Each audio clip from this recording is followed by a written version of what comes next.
தமிழ் தேசிய கட்சிகளின் இருத்தலுக்கான அச்சுறுத்தலாக மாறியுள்ள உள்ளூராட்சி தேர்தல்.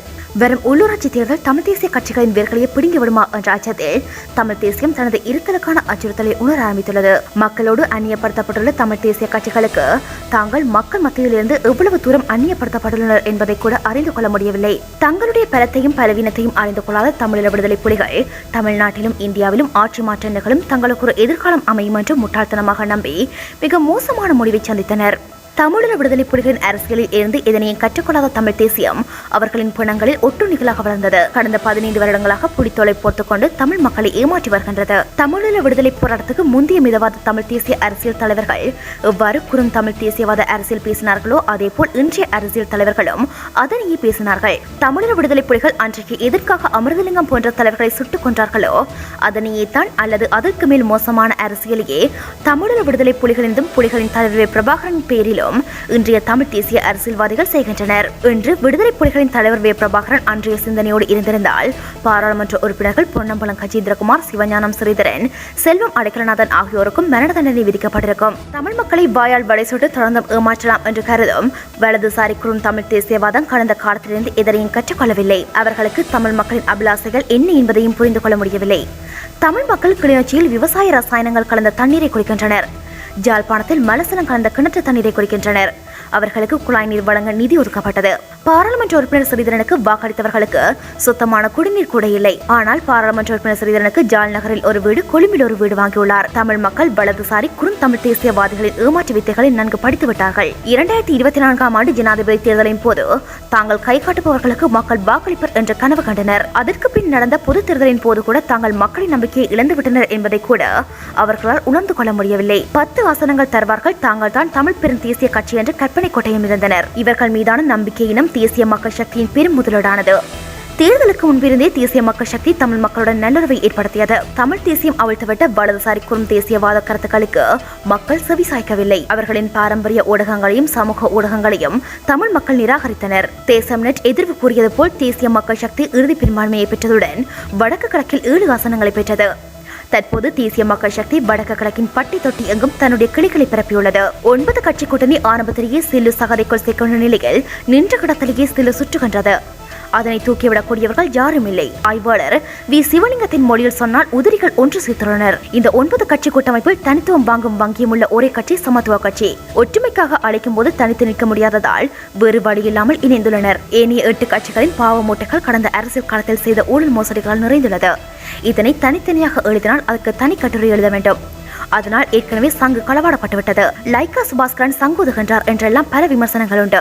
இந்த நிலையில் கொள்கையற்ற உதிரிகள் தேர்தல் வெற்றிக்காக மட்டும் உள்ளூராட்சி தேர்தலில் ஒதுகின்ற சங்கிற்கு மக்கள் காது கொடுப்பார்களா? போகின்ற போக்கில் உள்ளூராட்சி தேர்தல் வலதுசாரிக்கும் தேசியவாதிகளாகி போன தமிழ் தேசியவாதிகளுக்கு உதப்படும் கடைசி சங்காக அமைய போகின்றது. தேசிய மக்கள் சக்தி தென்பகுதியில் உள்ளூராட்சி சபைகளை வென்றெடுப்பதை காட்டிலும் வடக்கில் கணிசமான தாக்கத்தை ஏற்படுத்த வாய்ப்புள்ளது. மக்கள் மத்தியில் அதிக பிரசனத்தை கொண்டிராத தமிழ் தேசியவாதம் ஊடகங்களிலும் சமூக வலைத்தளங்களிலும் அதீத பிரசனத்தை கொண்டிருக்கின்றது. அதனால் ஒரு மாயை தோற்றுவிக்கப்பட்டுள்ளது. தேசிய மக்கள் சக்தி தமிழ் ஊடக பரப்பிலும் சமூக வலைத்தளத்திலும் குறிப்பிடத்தக்க பிரசனத்தை கொண்டிருக்கவில்லை. தேசிய மக்கள் சக்தி பாராளுமன்ற உறுப்பினர்கள் ஊடகங்களிலும் சமூக வலைத்தளங்களிலும் இருந்து தூரமாகவே உள்ளனர். அவர்கள் மக்களை அணுகக்கூடிய அளவுக்கு ஊடகங்களால் அணுக முடியாத நிலை ஒன்றுள்ளது. துரதிருஷ்டவசமாக தற்போது பாரம்பரிய ஊடகங்களும் சமூக வலைத்தளங்களும் சொல்லிக் கேட்கும் நிலையில் தமிழ் மக்கள் இல்லை. அதனால் உள்ளூராட்சி சபையில் தேசிய மக்கள் சக்தியாலே வாக்குகளை அள்ளிச் செல்லவே வாய்ப்புள்ளது.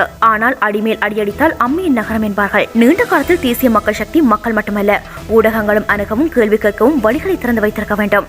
தேசிய மக்கள் சக்தி பாராளுமன்ற உறுப்பினர்கள், அமைச்சர்கள், பிராந்திய ஊடகங்களும் அணுகும் வழிகளை கொண்டிருக்க வேண்டும். போராலும் தோட்ட கம்பெனிகளாலும் பாதிக்கப்பட்ட தமிழ் பட்டதாரிகளிடமிருந்து மனச்சாட்சி இல்லாமல் கொள்ளையடிக்கும் ஜாழ் பல்கலை துணைவேந்தரும் விரிவுரையாளர்களும்.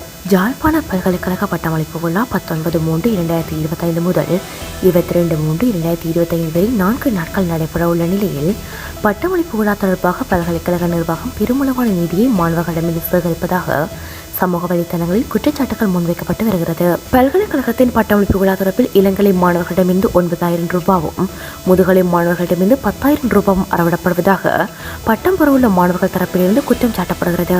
இந்த அடிப்படையில் பட்டம் பெறவுள்ள பல்கலைக்கழக மாணவர்களிடமிருந்து சுமார் 33.9 மில்லியன் ரூபாய்கள் சேர்க்கப்படுவதாக குற்றம் சாட்டப்பட்டுள்ளது. இருதரப்பில் வெளியாகியுள்ள சமூக வலைத்தள பதிவு ஒன்றில் 4 நாட்களும் 850 பல்கலைக்கழக ஊழியர்கள் உட்பட நாளொன்றுக்கு 1900 பேருக்கான மதிய உணவு மற்றும் சிற்றுண்டிகள் வழங்கப்படுகின்றன. 4 நாட்களில் உணவுக்காக மட்டுமே 64 லட்சம் செலவழிக்கப்படுகிறது. ஆனால் 100 ஊழியர்கள் மட்டுமே பட்டமளிப்பு கடமையில் பணியாற்றுவார்கள். புத்திசாலித்தனமாக மேடை அலங்காரத்துக்கு பூக்களை வாங்குவதற்கு 6 லட்சம் செலவிட திட்டமிட்டுள்ளனர் எனவும் குறிப்பிடப்பட்டுள்ளது. ஜாழ் பல்கலைக்கழக துணைவேந்தர் அவர்களே, நீங்களும் இதற்கு குழந்தையா? இது எவ்வளவு பெரிய மோசடி வேலை! ஏழை மாணவர்களின் பணத்தை 4 நாட்களில் வீணாக நாசமாக்குவதா? ஜாழ் பல்கலைக்கழகம் பொன்விழா கொண்டாட உள்ள தருணத்தில் இந்த மோசடி ஏற்கக்கூடியதா? எமது தாத்தனார் நீதிவான் பேராசிரியர் கைலாசபதி வழிநடாத்திய பல்கலைக்கழகத்தில் நிதி மோசடியா எனவும் குறித்த சமூக வலைதளத்தில் பதிவிடப்பட்டுள்ளது. ஏற்கனவே ஜாழ் பல்கலைக்கழகத்தில் பேராசிரியர்கள் சிலரால் பாலியல் லஞ்சம் கோரப்படுதல் தொடர்பிலும் பாலியல் குற்றவாளிகள் பேராசிரியர் பீடாதிபதி என பல பதவிகளில் காணப்படுவது தொடர்பிலும் தேசநெட் பகிரங்கப்படுத்தியிருந்த நிலையில் ஜாழ்ப்பாண பல்கலைக்கழகத்தின் நிதி மோசடியும் பொது வழியில் பேசு பொருளாக மாறியுள்ளது. ஜாழ்ப்பாண பல்கலைக்கழகத்தின் பல பீடங்களிலும் கற்கும் 1000க்கும் அதிகமான தமிழ் மாணவர்கள் போரால் பாதிக்கப்பட்ட சூழலிலிருந்தும் மலையகத்திலிருந்துமே வருகின்றனர். இவர்கள் முதல் தலைமுறை பட்டதாரிகளாகவும் உள்ளனர். இந்த நிலையில் எரிகிற வீட்டில் புடுங்கியது லாபம் என்ற வகையில் அந்த மாணவர்களை மேலும் சுமைக்குள்ளாக்கும் வகையில் பட்டமளிப்பு விழாவில் 10,000 வரையில் மனச்சாட்சி இல்லாமல் சுருட்டிக் கொள்ளையடிக்கிறது என்கிறார் ஜாழ் பல்கலைக்கழகத்தின் முன்னாள் மாணவர் ஒருவர். பொதுவெளியில் விபூதியும் சிவசிவ என்ற உச்சரிப்புமாக தோற்றமளிக்கும் துணைவேந்தர் ஸ்ரீ சத்குணராஜா ஜாழ்ப்பாண பல்கலைக்கழகத்தின் நிதி மோசடி தொடர்பில் முன்வைக்கப்பட்டுள்ள குற்றச்சாட்டுகள் தொடர்பில் பதிலளிப்பாரா என பலரும் கேள்வி எழுப்பி வருகின்றனர். தனியாத அனுர அலை அச்சத்தில் கொள்கை பேதமின்றி கூட்டணி அமைக்கின்றனர் வீணி சங்கு வீடு குழுவினர். சங்கு சின்னத்தின் பரந்துபட்ட கூட்டணியை அமைப்பதற்கு நடவடிக்கைகள் மேற்கொள்ளப்பட்டு வருகின்றன. இதன்படி ஈழ மக்கள் ஜனநாயக கட்சி தொடக்கம் தமிழ் தேசிய மக்கள் முன்னணி வரை இந்த கூட்டணியில் இணைய முடியும் என்று ஜனநாயக தமிழ் தேசிய கூட்டணியின் பேச்சாளர் சுரேஷ் பிரேமச்சந்திரன் அண்மையில் தெரிவித்திருந்தார். அதுபோல தமிழரசு கட்சியின் பதவி தலைவர் CVK சிவஞானமும் EPDP-உடன் இணைந்து செயலாற்ற அழைப்பு விடுத்திருந்தார். இந்நிலையில் இதற்கு சாதகமான ஒரு பதிலை முன்னாள் பாராளுமன்ற உறுப்பினர் டக்ளஸ் தேவானந்தா வழங்கியுள்ளார். இது தரப்பில் கருத்து வெளியிட்டுள்ள முன்னாள் அமைச்சர் டக்ளஸ் தேவானந்தா, தமிழ் கட்சிகள் எதிர்வரும் உள்ளூராட்சி மன்ற தேர்தலை ஒன்றிணைந்து எதிர்கொள்வது தொடர்பில் பேசுவதற்கு உத்தியோகபூர்வமாக எனக்கு அழைப்பு விடுவிக்கப்படவில்லை. மக்கள் நலனுக்காக ஒன்றிணைய அழைப்பு விடுத்தால் எனது பங்களிப்பு நிச்சயமாய் இருக்கும் என தெரிவித்தார். இதேவேளை தமிழ் தேசிய கூட்டமைப்பாக இயங்கிய 4 கட்சிகளும் தமிழகத்தின் நலன் கருதி மீண்டும் ஒன்றிணைந்து செயற்பட வேண்டும் என இலங்கை தமிழரசு கட்சியின் தலைவர் CVK சிவஞானம் ஏனைய கட்சிகளின் தலைவர்களிடம் கோரிக்கை விடுத்துள்ளதும் தமிழர் அரசியல் தரப்பில் பேசுபொருளாக மாறியுள்ளது. இதேவேளை வடக்கு கிழக்கில் இன்னமும் NPP கட்சி மீதான மக்கள் நிலை தனிந்த பாடில்லை என்கின்றனர் அரசியல் அவதானிகள். எதிர்வரும் உள்ளூராட்சி சபை தேர்தலிலும் ஜனாதிபதி அனுரகுமார் திசாநாயக்க தலைமையிலான NPP-க்கு தமிழ் மக்களின் ஆதரவு அதிகம் இருக்கும் என எதிர்பார்க்கப்படும் நிலையில் NPP அலையை சமாளிக்க கொள்கை பேதம் இல்லாமல் வடக்கின் அரசியல் கட்சிகள் செயற்படுவதாக பலரும் தெரிவித்து வருகின்றனர். ராணுவத்திடம் ஒப்படைக்கப்பட்டோர் வட்டவாகல் விகாரையின் கீழ் புதைக்கப்பட்டுள்ளனர். நாடாளுமன்றத்தில் பாராளுமன்ற உறுப்பினர் ரவிகரன் கடந்த 2009ஆம் ஆண்டு இறுதிக்கட்ட யுத்தத்தின் போது ராணுவத்தினரிடம் சரணடைந்தவர்கள் படுகொலை செய்யப்பட்டு தற்போது முல்லைத்தீவு வட்டவாகல் பகுதியில் அமைக்கப்பட்டுள்ள விகாரையின் கீழ் பகுதியில் புதைக்கப்பட்டிருப்பதாக மக்கள் பலரும் தம்மிடம் முறையிட்டுள்ளதாக வன்னி மாவட்ட நாடாளுமன்ற உறுப்பினர் துரைராசா ரவிகரன் பாராளுமன்றத்தில் இடம்பெற்ற 2025ஆம் ஆண்டுக்கான வரவு செலவு திட்ட நீதி மற்றும் தேசிய ஒருமைப்பாடு அமைச்சுக்கான குடிநிலை விவாதத்தின் போது தெரிவித்துள்ளார். நாடாளுமன்றத்தில் மேலும் கருத்து தெரிவித்த பாராளுமன்ற உறுப்பினர் ரவிகரன், மடியில் கனமில்லை எனில் விகாரை அகற்றி அகழ்வினை மேற்கொண்டோ நவீன முறையில் ஸ்கேன் கருவிகள் மூலமோ ஆய்வுகளை மேற்கொண்டு உண்மையை கண்டறிய அரசாங்கம் முன்வர வேண்டும் என தெரிவித்துள்ளார். யுத்தம் மௌனிக்கப்பட்ட போது தமது உறவுகளை வட்டுவாகலில் சப்தகன்னிமார் ஆலய முன்றலில் ஒப்படைத்தார்கள். இராணுவத்திடம் தடுப்பு முகாம்கள், கடல் என பல இடங்களிலும் சரணடைந்தார்கள். வட்டுவாகலில் ஒப்படைக்கப்பட்டவர்களை பொக்குத்தொடுவாய் நோக்கியும் கேப்பாப்பிலவு நோக்கியும் வட்டுவாகல் கடற்கரை நோக்கிய பாதையிலும் பஸ்களில் கொண்டு செல்லப்பட்டார்கள். இலங்கை படையினரிடம்தான் ஒப்படைத்தோம், இன்னும் காணவில்லையே, அவர்கள் எங்கே என்று புலம்புகின்றார்கள், தேடுகின்றார்கள் காணாமலாக்கப்பட்டவரின் உறவுகள். கௌரவ நீதி அமைச்சர் அவர்களே, நியாயப்படி நடந்து கொள்ளுங்கள். வட்டுவாகல் கடற்கரை பாதை நோக்கி பஸ்ஸில் ஏற்றி கொண்டு சென்றவர்களை விட்டுவிட்டு பஸ் மட்டும் திரும்பி வந்ததாகவும் மக்கள் சொல்லுகின்றார்கள். வட்டுவாகல் தனி தமிழ் சைவ கிராமம். இப்போது பௌத்தர்கள் இல்லாத இடத்தில் ஒரு பெரிய விகாரை. இப்பகுதியில் கொண்டு செல்லப்பட்ட சரணடைந்தவர்களை கொன்று புதைத்துவிட்டு பெரிய விகாரியை அதற்கு மேல் அமைத்து விட்டதாக மக்கள் சொல்லுகின்றார்கள். உங்களின் மடியில் கனமில்லை என்றால் இதனை நிரூபியுங்கள். விகாரியை அகற்றி ஆழமாக தோண்டுங்கள், அல்லது புதிய தொழில்நுட்ப முறையில் ஆழத்தில் இருப்பவற்றை அறியக்கூடியதான நவீன கருவிகளை பயன்படுத்தி உண்மையை வெளிப்படுத்துங்கள். கொக்கு தொடுவாய் மனித புதைகுழிக்கும் நீதியை தாருங்கள். ரணில் விக்ரமசிங்கவே நாட்டை மீட்டெடுத்தார். முன்னாள் நீதி ராஜாங்க அமைச்சர் அனுராதா ஜெயரத்ன.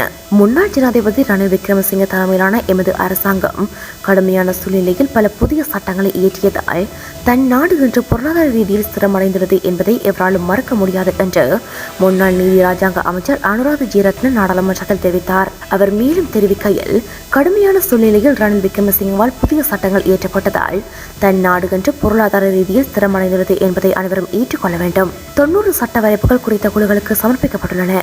ஆகவே அவற்றை சட்டமாக்குமாறு அரசாங்கத்திடம் கேட்டுக்கொள்கிறோம். நீதிமன்ற கட்டமைப்பு முழுமையாக டிஜிட்டல் மயப்படுத்தப்பட வேண்டும். இதற்கு குறைந்தது 3.2 பில்லியன் ரூபாய் செலவாகும் என்று மதிப்பிடப்பட்டது. தற்போதைய பொருளாதார பாதிப்புக்கு மத்தியில் அது சாத்தியமற்றது என்பதை அறிவோம். இருப்பினும் நீதிமன்ற கட்டமைப்பை டிஜிட்டல் மயப்படுத்தும் செயற்பாட்டை கட்டம் கட்டமாக முன்னெடுக்க வேண்டும் என தெரிவித்தார். உயர் நீதிமன்றம் முதல் நீதிவான் நீதிமன்றம் வரை சுமார் 11 லட்சம் வழக்குகள் நிலுவையில். நாடாளுமன்றத்தில் நீதியமைச்சர். உயர் நீதிமன்றம் முதல் நீதிவான் நீதிமன்றம் வரை சுமார் 11 லட்சம் வழக்குகள் நிலுவையில் உள்ளன எனவும் நிலுவையில் உள்ள வழக்குகளை விசாரணைக்கு எடுத்துக்கொண்டு பாதிக்கப்பட்ட தரப்பினருக்கு தீர்வினை பெற்றுக் கொடுப்பதற்கு தேவையான வசதிகள் நீதிமன்றத்துக்கு வழங்கப்படும் என நீதி மற்றும் தேசிய ஒருமைப்பாட்டு அமைச்சர் சட்டத்தரணி ஹர்ஷன் நாணயக்காரர் நேற்றைய தினம் பாராளுமன்ற அமர்வின் போது தெரிவித்தார். அங்கு நீதியமைச்சர் ஹர்ஷன் மேலும் உரையாற்றிய போது, சட்டத்தின் ஆட்சிக்கு அமைய நாட்டை நிர்வகிப்பது எமது பிரதான இலக்காகும். சட்டத்தின் ஆட்சி மலினப்படுத்துகின்ற நிலையில் நாடு என்ற ரீதியில் முன்னேற்றம் அடைய முடியாது. ஆகவே நீதித்துறையின் சுயாதீனத்தை உறுதிப்படுத்துவது அரசாங்கத்தின் பிரதான கொள்கையாகும். பொருளாதார பாதிப்புக்கு மத்தியில் இடைநிறுத்தப்பட்ட நீதிமன்ற கட்டட அபிவிருத்திக்கு போதுமான நிதி ஒதுக்கப்படும். நீதித்துறை சுயாதீனமான முறையில் செயல்படும் என்பதற்கு உத்தரவாதம் வழங்க முடியும் என்றார். புதுடில்லியில் மோடி ரணில் சந்திப்பு. இலங்கையின் முன்னாள் ஜனாதிபதி ரணில் விக்ரமசிங்க இந்திய பிரதமர் மோடியை NXT மாநாட்டில் நேற்று சந்தித்துள்ளார். இது குறித்து எக்ஸ் தளத்தில் கருத்து தெரிவித்த மோடி, NXT மாநாட்டில் எனது நண்பர் ரணில் விக்ரமசிங்கவை சந்தித்தேன். எங்களின் கலந்துரையாடல்களை நான் எப்போதும் எதிர்நோக்கியிருந்திருக்கிறேன். பல்வேறு பிரச்சனைகளில் அவரது கண்ணோட்டத்தை பாராட்டினேன் என்று தெரிவித்துள்ளார். இதன்போது தெற்காசியா குறித்த சொற்பொழிவை முன்னாள் ஜனாதிபதி ரணில் விக்ரமசிங்க ஆற்றியிருந்தார். ஒரு குரங்கு பாய்ந்த நாடு இருளில் மூழ்குமானால் தேசிய பாதுகாப்பு பற்றி பேசுவதில் அர்த்தமில்லை. நாமல் ராஜபக்ச. எம்பிக்கள் சிறப்புரிமை என்ற போர்வையில் பொய் சொல்கிறார்கள். ஆகவே பாராளுமன்றத்தில் பொய் கூறும் சிறப்புரிமையை நீக்கப்பட வேண்டும் என நியமிக்கப்பட்ட பாராளுமன்ற உறுப்பினர் நாமல் ராஜபக்ச பாராளுமன்றத்தில் தெரிவித்தார். இது தொடர்பில் குறிப்பிட்டுள்ள நாமல் ராஜபக்ச, இப்போதெல்லாம் தேசிய பாதுகாப்பை அரசியலாக்க முயல்கிறார்கள். தேசிய பாதுகாப்பு தேசிய பொருளாதாரத்துடன் இணைக்கப்பட்டுள்ளது. நிலையான வளர்ச்சி இல்லாத இடத்தில் தேசிய பாதுகாப்பு இல்லை. ஒரு குரங்கு பாய்ந்து நாடு இருளில் மூழ்குமானால் தேசிய பாதுகாப்பு பற்றி பேசுவதில் அர்த்தமில்லை. ஈஸ்டர் ஞாயிறு தாக்குதலுக்கு மூளையாக இருந்தவர்கள் பற்றி நாங்கள் இன்னும் பேசுகிறோம். அன்றைய நிகழ்வுகளின் தொடர்ச்சியை ஆய்வு செய்திருந்தால் ஈஸ்டர் தாக்குதல் இடம்பெற்றிருக்காது. இறுதியில் தேசிய பாதுகாப்பு தகர்ந்து போயிருக்காது என்றார். ஃபெராரி உரிமம் பெற்றவர்கள் எல்ஃபோர்ட் சாரதிகளுடன் நேரத்தை செலவிட விரும்புவதில்லை. ரணில் விக்ரமசிங்க. ஃபெராரி உரிமம் பெற்றவர்கள் எல்ஃபோர்ட் சாரதிகளுடன் நேரத்தை செலவிட விரும்புவதில்லை என முன்னாள் ஜனாதிபதி திரு ரணில் விக்ரமசிங்க மீண்டும் பாராளுமன்றத்துக்கு வருவீர்களா என ஊடகவியலாளர்கள் வினவிய போது தெரிவித்துள்ளார். இது தொடர்பில் மேலும் கருத்து தெரிவித்த ரணில் விக்ரமசிங்க, எல்ஃபோர்ட் சபையின் நாடாளுமன்ற உறுப்பினராகும் எண்ணம் தமக்கு இல்லை. வங்குரோத்த நிலையின் போது நாட்டை கைப்பற்றி சவாலை வெற்றிகரமாக நிறைவேற்றியதில் திருப்தியாக இருப்பதாக தெரிவித்தார்.